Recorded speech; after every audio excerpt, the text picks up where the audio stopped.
Julio Jones did not practice at all. He's also dealing with a banged-up hamstring. How does Jones' status impact your decision to roster Brown, Pearce?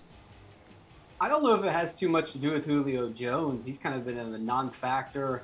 I guess more about A.J. Brown. Even before he was injured, he didn't really have much of an impact in this offense. Sure, he'll probably get back to form like we saw in previous seasons, but the real issue right now is the offensive line of the Tennessee Titans. Last week, a 37.5% pressure rate. The Jets put a 37.5% pressure rate on Tannehill.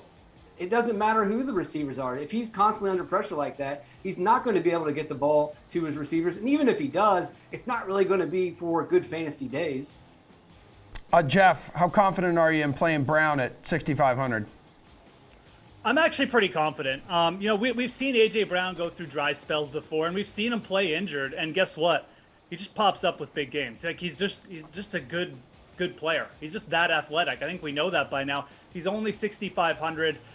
He got the practicing. He took the week off. He's still a young guy. I have much more faith he comes back and bounces back versus 30-plus-year-old Julio.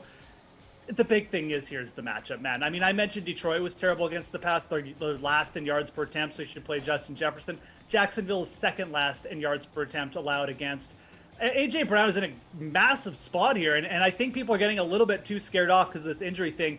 It stinks he's missed a week, but he's got some practices in. He's going to be he might be the only guy out there. And again, Tennessee's offense can't stop anything either. It's a very much similar situation to Minnesota. I think you do attack here with A.J. Brown, and he's trending. Could be trending towards like sub 5% ownership. Yeah, everything here to me. I'd rather take a flyer on this injured player as opposed to Dalvin Cook for sure. A.J., are you scared of A.J.? I'm not. I like him here. When you consider the Jags are allowing 44.6 fantasy points per game to wide receivers right now, I definitely don't think I'm concerned either way if Julio Jones plays or not. I think this is good time to use A.J. Brown.